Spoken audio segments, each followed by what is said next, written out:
Summary, while the S4 component of the situational leadership model can be effective for leveraging little to no influence with experienced, competent, and motivated followers, it's important for leaders to strike a balance between delegation and support to ensure optimal performance and development within the team. So this section of the presentation is called Further Application.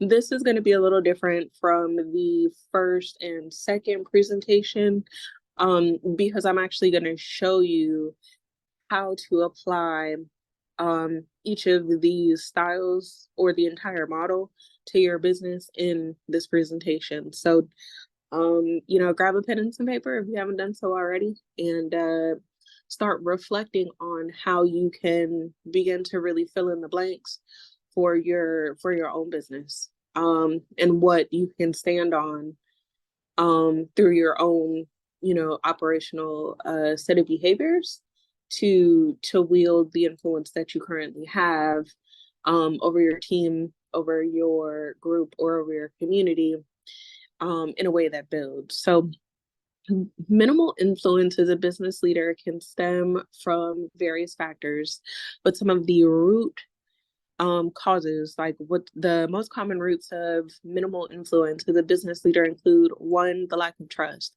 So if your team members or your group or your community if they don't trust or respect you, your influence over them is going to be minimal. Trust is essential for effective leadership, and without it, your ability to influence anyone is compromised. Two, ineffective communication. So poor communication skills or a lack of clear and transparent communication can hinder your ability, not your, sorry, got tongue-tied. It can hinder your ability to influence others when communication isn't unclear, inconsistent, or insufficient.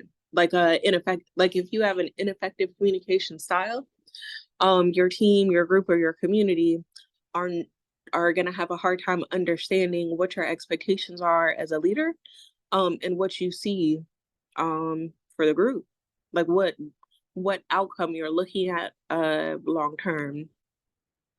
Three, limited expertise or experience. So if you lack expertise, experience, or credibility in a particular domain, it's going to be a struggle to influence others, especially if your team, your group, or your community can perceive that you're lacking in that way, or that you lack the necessary knowledge or skill, to lead them on a specific matter.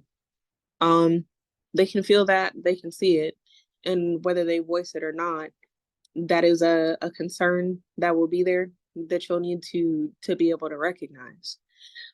For micromanagement, so if you micromanage your team, your group, or your community, they are not going to feel empowered. And it's going to make it even more difficult for them to be able to make the right decisions and to take ownership of their work in a way that they can feel proud or good about. And if they feel like you are not leading them to outcomes that they can feel good about, your influence over them will wane. So micromanagement is a no-go. It erodes trust. It demotivates the group.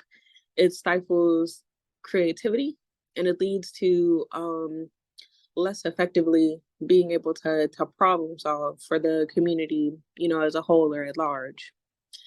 And then 5, flexibility. So if you're rigid, inflexible, or resistant to the criticism and feedback of your community, you're going to have minimal influence over them. Being unwilling to adapt to changing circumstances, to consider alternative perspectives, or to be able to collaborate with others and to do so effectively and in a way that allows them to feel like they're fairly contributing, and that they're not just being dominated and told what to do.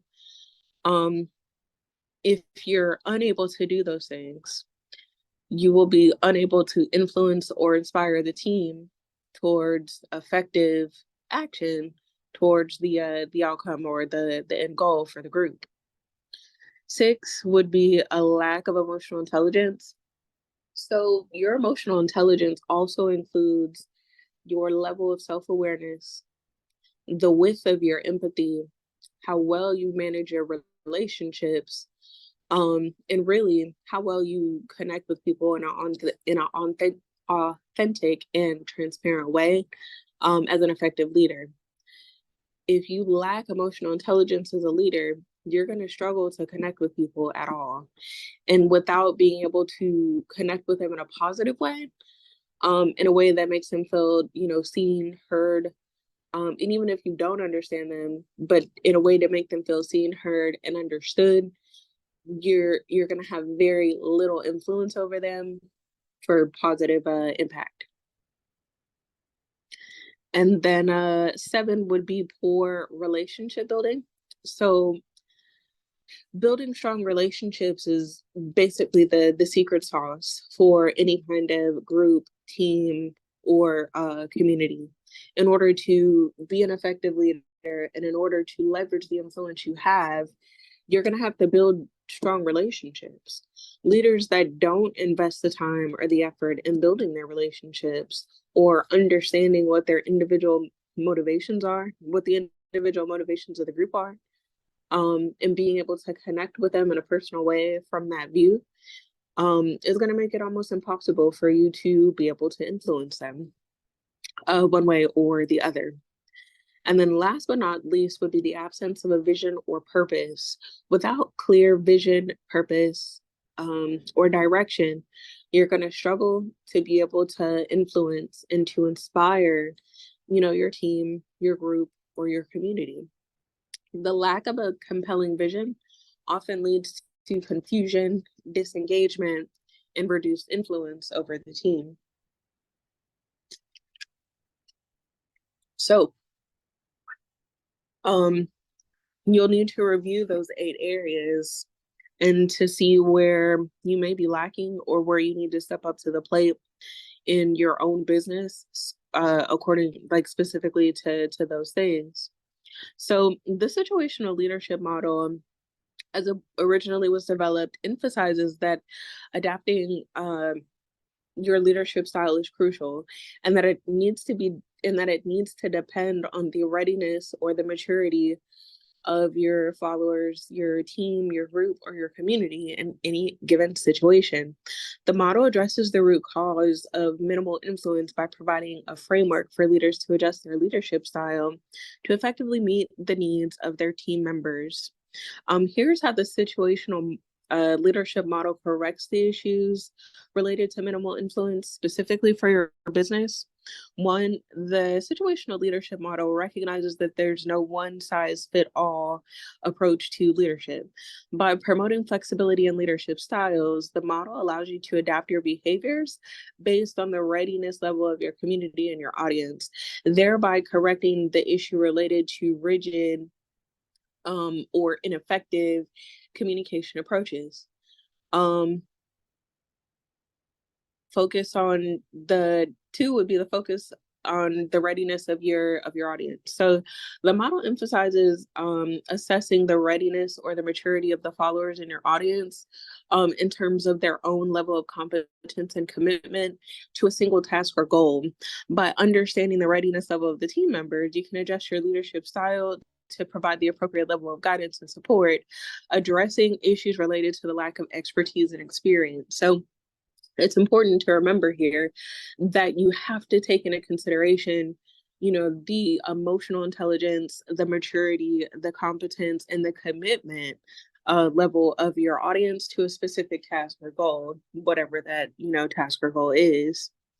3 would be matching leadership styles to follower needs. So the situational leadership model guides leaders to match their leadership style to the developmental level of their audience. So this ensures that leaders provide the necessary direction, coaching, support, or delegation required based on the specific needs of the community, correcting the issues related to ineffective communication styles, micromanagement, and the apparent lack of empowerment. 4, it promotes collaboration and empowerment. So the model encourages you to involve your followers in the decision-making process, for them to provide support and for them to feel empowered enough to take ownership of their contributions. By fostering collaboration, trust, and empowerment, the situational leadership model helps address issues related to poor relationship building, lack of trust, and limited influence. And last but not least would be number 5, development of leadership skills. So the leadership model helps you to develop your leadership skills by promoting self-awareness, adaptability, and emotional intelligence. By continuously asserting and adjusting your leadership approach based on the situation and the follower readiness, you can enhance your effectiveness in influencing and inspiring your communities. So in conclusion, overall, the situational leadership model corrects issues related to minimal influence by promoting adaptive leadership, focusing on community readiness, matching leadership style to follower needs, fostering collaboration and empowerment, and developing your leadership skills. By applying the principles of the model, leaders can become more effective in addressing the root causes of minimal influence and achieving positive outcomes within their teams. So that leads me to our special offer for today.